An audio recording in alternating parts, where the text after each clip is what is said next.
차가운 욕실의 마지막 속삭임. 한 통의 이메일이 밝혀낸 진실. 2015년 3월 1일 이른 아침에 덴버 교회는 평소와 다름없이 고요했다. 그러나 수잔 맥브라이드의 마음속에는 작은 폭풍이 일고 있었다. 그녀는 컴퓨터 앞에 앉아 신중하게 단어를 고르며 이메일을 작성했다.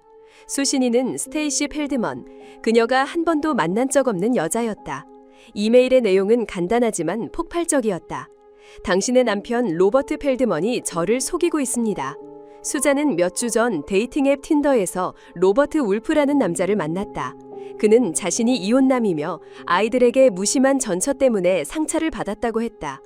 두 사람은 몇 번의 데이트를 가졌고 하룻밤을 함께 보내기도 했다.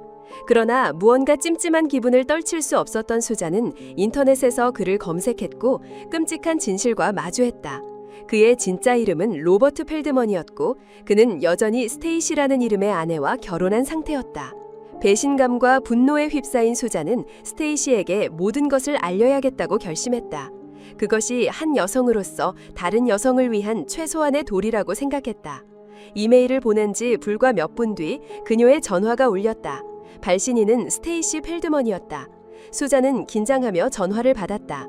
분노에 찬 고함이나 비난을 예상했지만 소화기 너머로 들려온 것은 놀라울 정도로 차분하고 다정한 목소리였다. 그가 당신에게 그런 짓을 했다니 정말 미안해요. 스테이시는 화를 내는 대신 수잔을 위로했다. 그녀는 남편의 외도가 처음이 아니라고 털어놓으며 지친 목소리로 덧붙였다. 이제 그 사람과는 정말 끝이에요. 그 짧은 통화가 두 사람이 나눈 처음이자 마지막 대화가 될 줄은 아무도 몰랐다. 그로부터 불과 몇 시간 후 스테이시 펠드먼은 그녀의 인생에서 그리고 세상에서 영원히 사라졌다. 같은 날 오후 3시 로버트 펠드먼은 911에 다급한 목소리로 전화를 걸었다. 도와주세요. 제발요. 제 아내가 숨을 쉬지 않아요. 그의 목소리에는 절박함과 공포가 서려 있었다. 신고를 받고 몇 분 만에 구급대원들이 펠드먼 부부의 집에 도착했다. 문을 열고 들어선 그들을 맞이한 것은 안방 욕실에서 끊임없이 흘러나오는 샤워기 물소리였다. 그리고 그 소리의 근원지에서 스테이시 펠드먼이 바닥에 쓰러져 있었다. 구급대원들이 필사적으로 노력했지만 이미 너무 늦었다.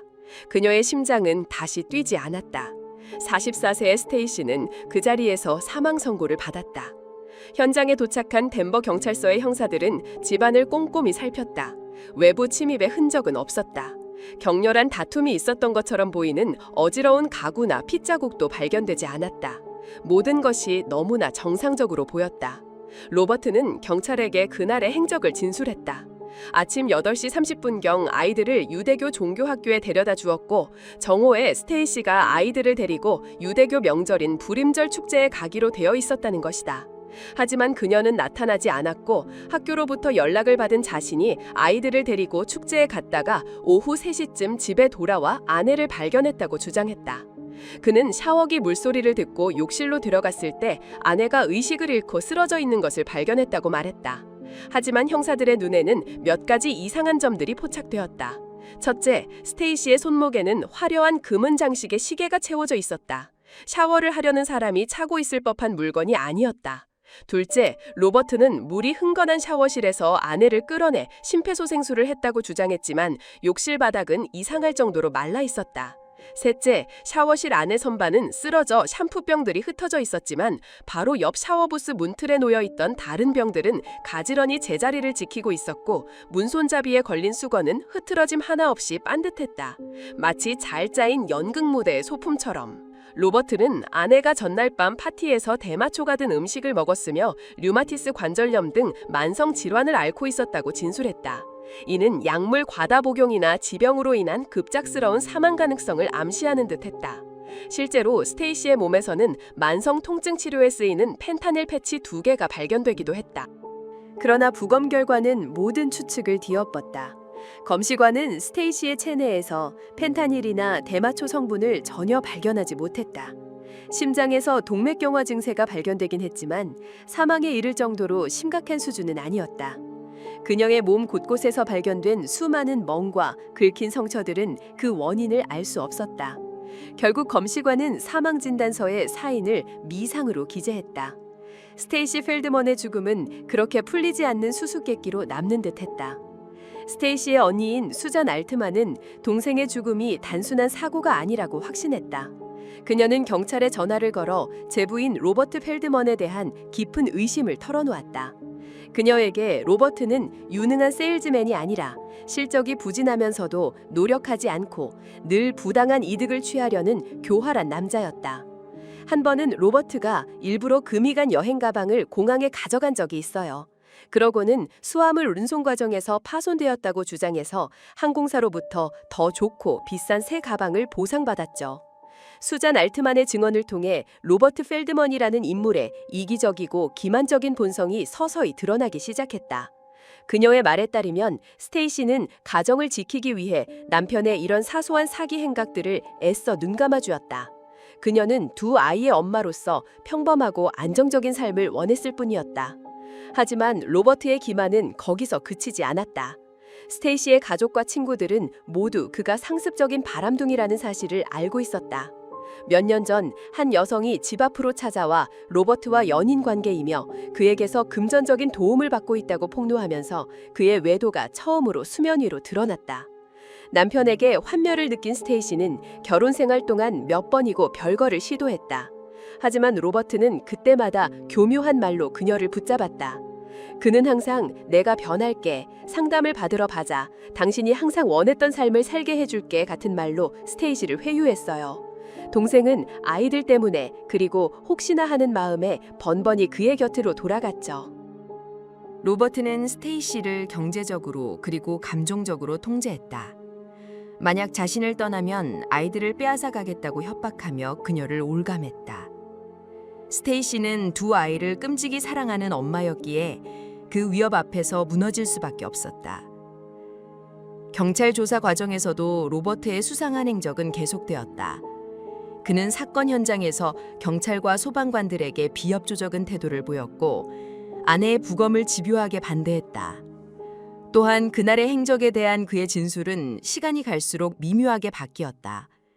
처음에는 아이들을 학교에 데려다 준 후 오후 3시에 집에 돌아올 때까지 집에 들른 적이 없다고 주장했지만 2015년 5월 14일의 추가 신문에서는 그 사이 시간에 집에 돌아와 차고를 청소하고 공원에서 운동을 했다고 말을 바꿨다. 그리고 스테이시가 사망한 지 약 3개월 후 수사당국은 결정적인 사실을 발견했다. 로버트가 2010년에 아내 명의로 가입해둔 75만 달러, 약 9억 원짜리 생명보험의 수혜자가 바로 자기 자신이라는 것, 그리고 그가 이미 보험금을 수령했다는 사실이었다. 의심의 그림자는 점점 더 짙어졌지만 명확한 사인이 밝혀지지 않은 상황에서 수사는 좀처럼 진척되지 않았다. 시간은 흘러 2015년 6월, 덴버 경찰서에 한 통의 전화가 걸려왔다. 자신을 수잔 맥브라이드라고 밝힌 여성이었다. 그녀는 떨리는 목소리로 자신이 몇 달 전 로버트 펠트먼과 만났던 사실과 그리고 스테이시가 사망하던 바로 그날 아침 그녀와 통화했던 사실을 털어놓았다. 통화를 끝내고 나서 저는 그 부부에 대해 더 이상 생각하지 않으려고 했어요. 그런데 문득 그들이 정말 이혼했는지 궁금해져서 인터넷으로 검색을 해봤죠. 그리고 스테이시의 부고 기사를 보게 됐어요. 수잔 맥브라이드는 말을 잇지 못하고 흐느꼈다. 그녀를 가장 큰 충격에 빠뜨린 것은 스테이시의 사망 날짜였다. 2015년 3월 1일. 자신이 그녀와 통화했던 바로 그날이었다. 스테이시는 남편의 외도를 알게 된 지 불과 몇 시간 만에 싸늘한 시신으로 발견된 것이다. 날짜를 본 순간 저는 소름이 끼쳤어요.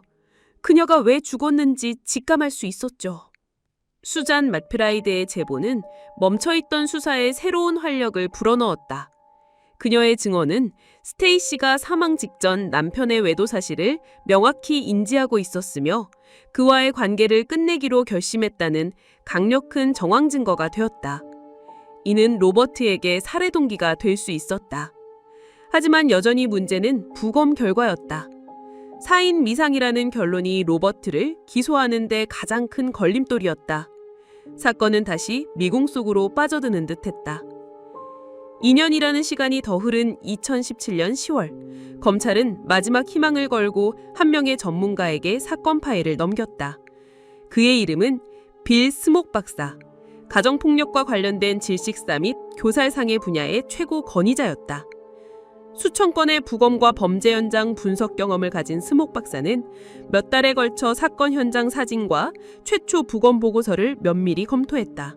그의 날카로운 눈은 초동수사팀과 최초 검시관이 놓쳤던 미세한 단서들을 하나씩 발견해냈다. 그의 보고서는 충격적이었다. 스테이시의 입과 코 주변의 상처, 특히 부러진 치아는 누군가가 그녀가 죽을 때 강한 힘으로 입과 코를 막았다는 것에 시사했다. 또한 양쪽 눈에서 발견된 결막과 출혈은 목이 졸렸을 때 나타나는 전형적인 징후였다. 스목 박사는 스테이시의 몸 전체에 흩어져 있던 80여 개의 크고 작은 상처들을 분석한 결과 이것이 단순한 넘어짐이나 사고로 생긴 상처가 아니라고 결론 내렸다. 그는 범인이 무릎으로 스테이시의 양팔 위쪽을 짓눌러 저항하지 못하게 한 상태에서 한 손으로는 목을 조르고 다른 한 손으로는 입과 코를 막아 질식시켰을 것이라고 추정했다. 상처의 분포와 형태는 격렬하고 잔혹한 폭행이 있었음을 명백히 증명하고 있었다. 이것은 사고가 아닙니다. 자살도 아닙니다. 이것은 명백한 살인입니다. 스목 박사의 최종 결론은 사건의 흐름을 완전히 뒤바꿔 놓았다. 마침내 검찰은 로버트 펠드먼을 기소할 충분한 증거를 확보했다. 2018년 2월 13일 스테이시가 사망한 지 거의 3년 만에 로버트 펠드먼은 1급 살인 혐의로 전격 체포되었다. 2022년 마침내 법정의 문이 열렸다. 검찰은 로버트 펠드먼이 아내를 살해한 동기가 여전히 미스터리로 남아있지만 재판 과정에서 제시된 증거와 증언들이 그날 아침의 진실을 가리키고 있다고 주장했다. 검찰이 재구성한 사건의 전말은 이랬다. 3월 1일 아침 스테이시는 수잔 맥브라이드의 이메일과 전화를 통해 남편의 또 다른 외도를 확인했다. 그녀는 로버트에게 이별을 통보했고 두 사람 사이에는 격렬한 언쟁이 벌어졌다. 자신의 거짓말이 탄로나고 결혼 생활이 파탄날 위기에 처하자 로버트는 분노를 이기지 못하고 아내에게 폭력을 행사했다. 언쟁은 끔찍한 폭행으로 번졌고 결국 그는 아내를 잔혹하게 살해했다.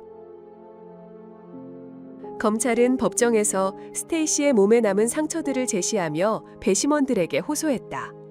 피해자의 몸에 남은 상처들은 샤워실에서 끌어내다 생긴 상처가 아닙니다. 욕실에서 미끄러져 넘어져 생긴 상처도 아닙니다. 이것은 길고 참혹한 폭행의 증거, 잔인한 구타의 흔적입니다. 수잔 맥브라이드 역시 증인석에 서서 로버트의 거짓말과 그날 아침 스테이시와의 마지막 통화에 대해 눈물로 증언했다. 2022년 4월 배심원단은 로버트 펠드먼, 당시 59세의 1급 살인 혐의에 대해 유죄 판결을 내렸다. 그는 가석방 없는 종신형을 선고받았다. 한 남자의 이기적인 욕망과 거짓말은 한 여성의 삶을 송두리째 앗아갔다. 평범한 교회 주택의 차가운 욕실에서 울려 퍼졌을 스테이시의 마지막 속삭임은 세상에 닿지 못했지만 진실을 밝히려는 사람들의 끈질긴 노력과 한 통의 이메일이 만긴 파장은 결국 7년 만에 차가운 법정에서 정의의 메아리로 되돌아왔다. 그의 범죄는 이제 영원히 감옥의 벽 뒤에 갇히게 되었다.